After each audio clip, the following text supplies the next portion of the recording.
streamlining.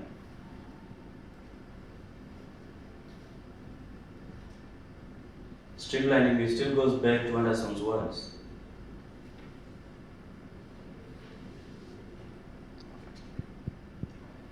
You know,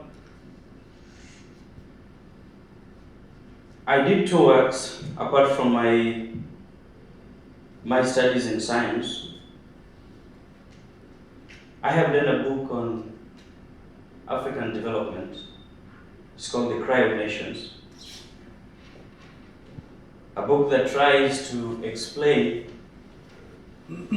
some of the challenges that Africa faces, especially in terms of political instability and the seeds of bloodshed that are continually being sown that threaten the very existence of the next generation of Africa.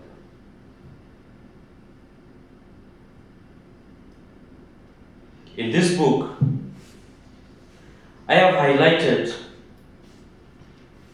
specific things that touches on Africa's dependence on foreign aid, the questions of unbalanced trade, underdevelopment, and the conceptualization of development itself. But I've also underscored the issues that relate to the ills such as corruption, bad governance, quest and thirst for power,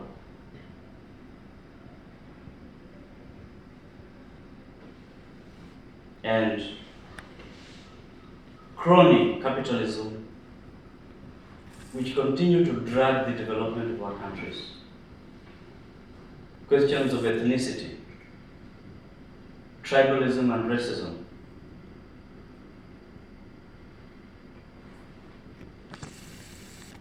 and the idea of struggle to get an identity as individual countries.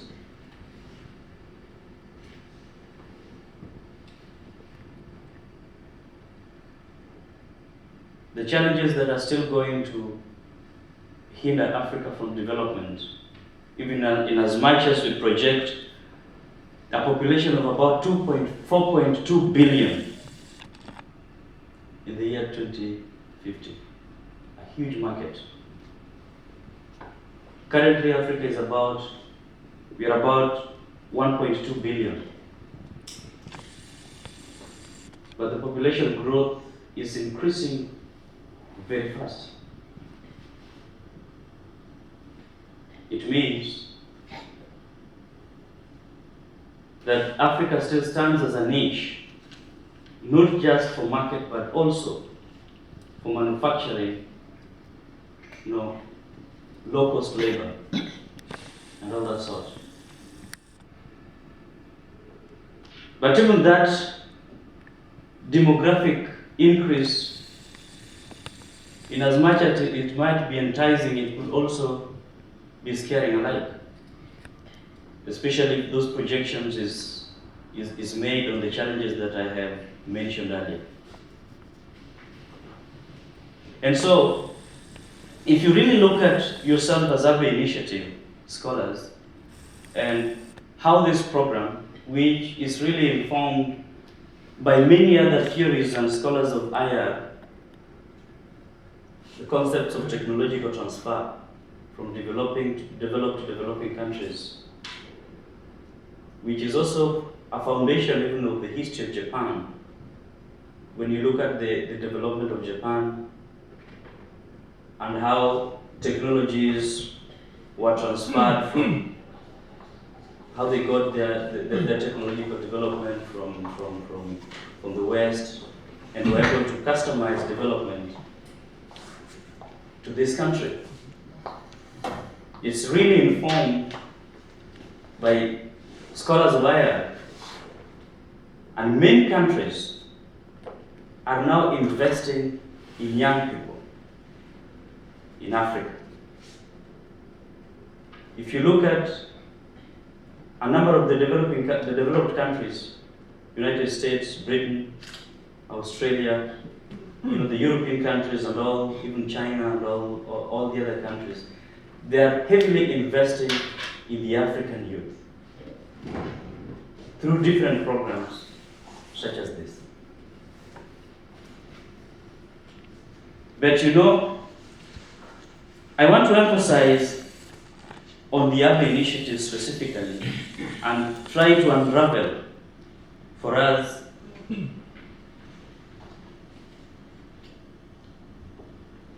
some of the things that I strongly believe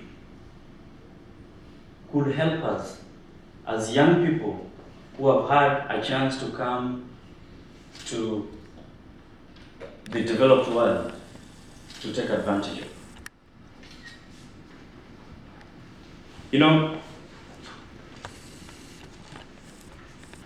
Japan, for example, Japan in 16 was it was an enclosed society and isolated for a very long period of time. If you look at the history of Japan since 16, around 23 to about 1870. And during this time, they really took time to build their country. They have been able to build a nation. They have a sense of nationhood. There is what there is the question of the Japanese brand, which is so clear in everything that they do. How they talk, how they do their business. There is the aspect of the Japanese, the power of nationhood and identity.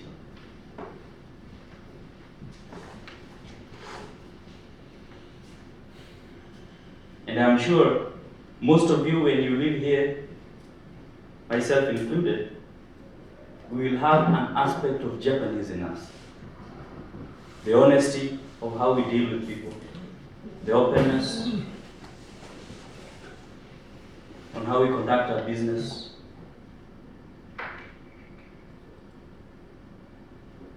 And these are just some of the things that we can actually find how we take back to our country and customize them to our society. When you look at Japan, take a look at the infrastructural planning and how much they have projected their infrastructural planning for many years to come.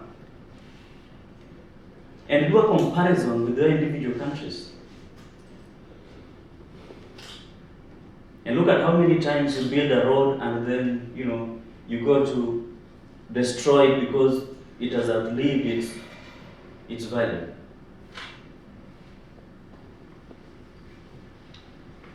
And then imagine how much we could be investing daily, annually, in building a road that we have built 5 times in 2 years. And think about how a sustainable long-term planning of such an infrastructure like Japan has done could create for us more opportunities and especially enable us to think about planning other things, not planning the same thing. And I know that most of you come from government and from business and also education institutions. So it means we have power to influence whom we do business with in the international community. Because all these things will require partnership.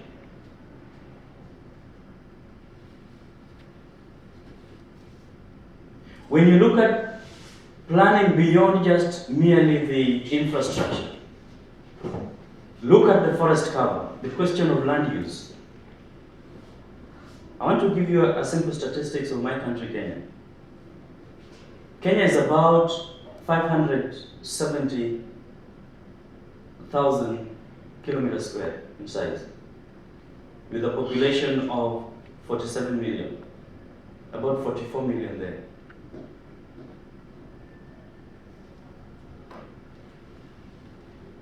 And our country is like it's full,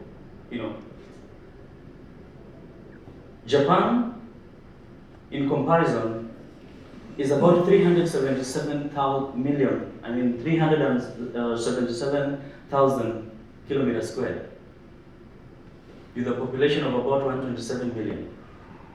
The forest cover is 68%. Kenya's forest cover is 6 point something percent.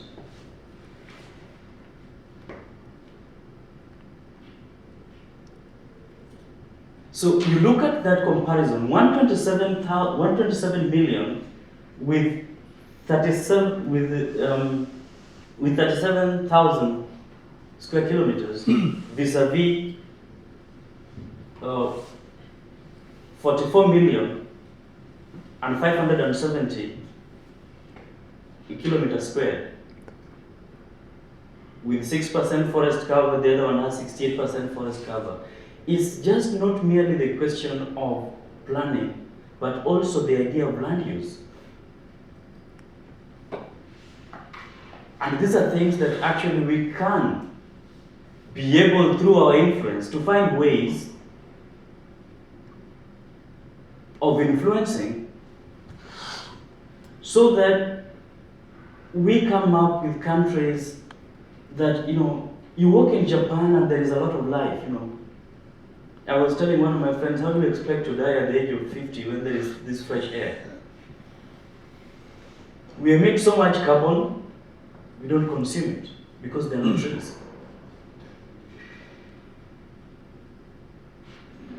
Lack of sustainable planning.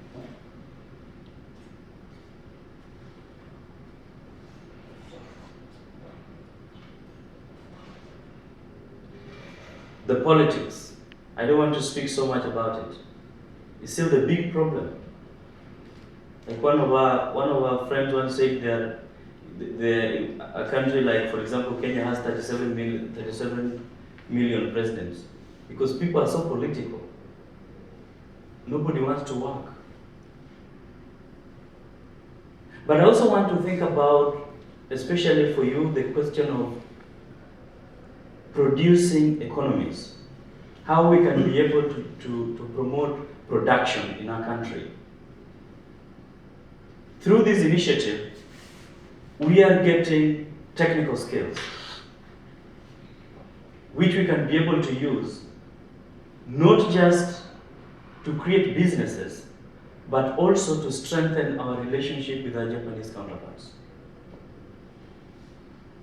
In building franchises down on the ground, and not just franchises, but also businesses that could rise into multinationals.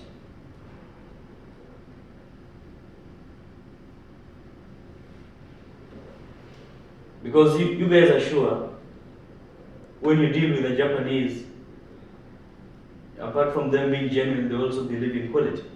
True. True.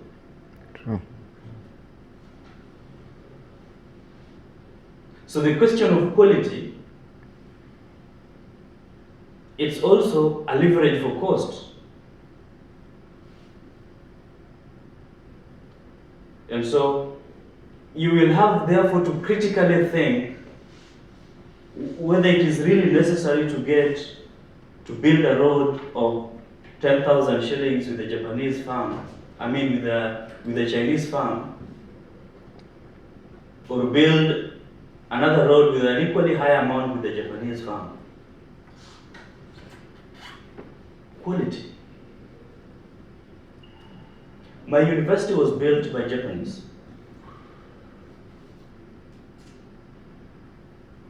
And we have come out as the premier university of technology because of the Japan people.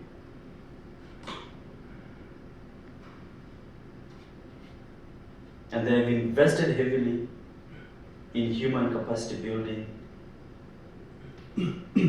Many of the engineers out there, many of the Kenyans can tell you, many of the engineers out there are people who have benefited from passed through JKUAT, who are beneficiaries of this strong relationship. But the idea I'm trying to bring to you is pretty simple. The international society is a very complex society, extremely complex. And as a policymaker, which you people are, you must really be very critical on the direction that your country takes and which country your country does business with. Because that will determine whether you do projects that are of significance to your country or projects that are not sustainable and are just merely meant to recycle the concept of dependency. So it's my hope that your interaction with the Japan people will bring us, and of course with the support of the Japan people, to help us to build industries and create our countries as platforms for manufacturing in the next age.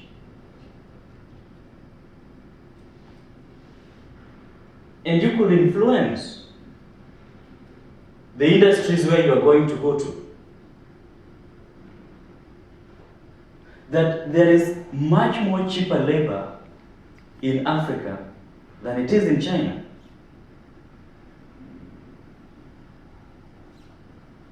And so, like I was telling one of my counterparts where we had gone to visit wind turbines, I was telling them that there is a huge market for Japanese products in Africa.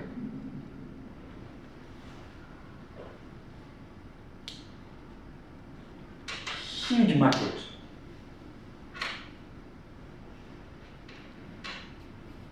But unfortunately, the African market is continually being flooded by low quality products from China, unfortunately. Very low quality products from China.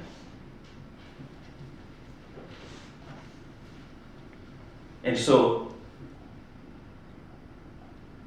through our initiative maybe, it could be an aggressive program that the African countries can, and Japan government could benefit in terms of achieving their mutual interests in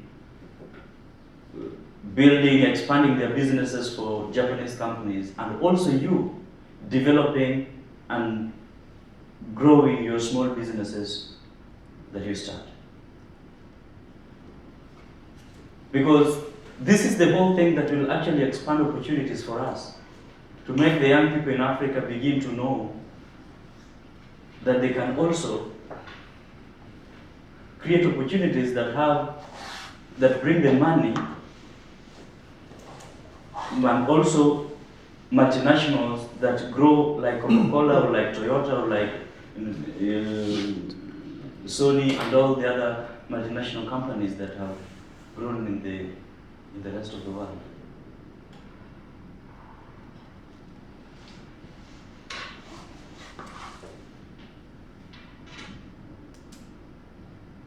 I want to take one more time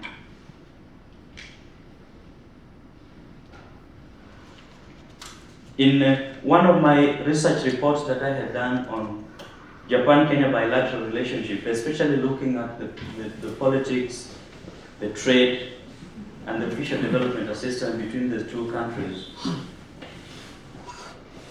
One of the things I noted from that study, I have that report, if someone is interested I can give out, is that in as much as Kenya has benefited immensely, especially from the official development assistance that they have received from Japan,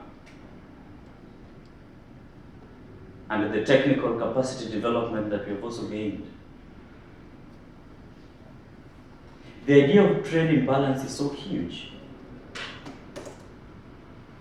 extremely huge, which is really a challenge for us, the people in Kenya. And I'm sure it is the similar thing in many other countries in Africa.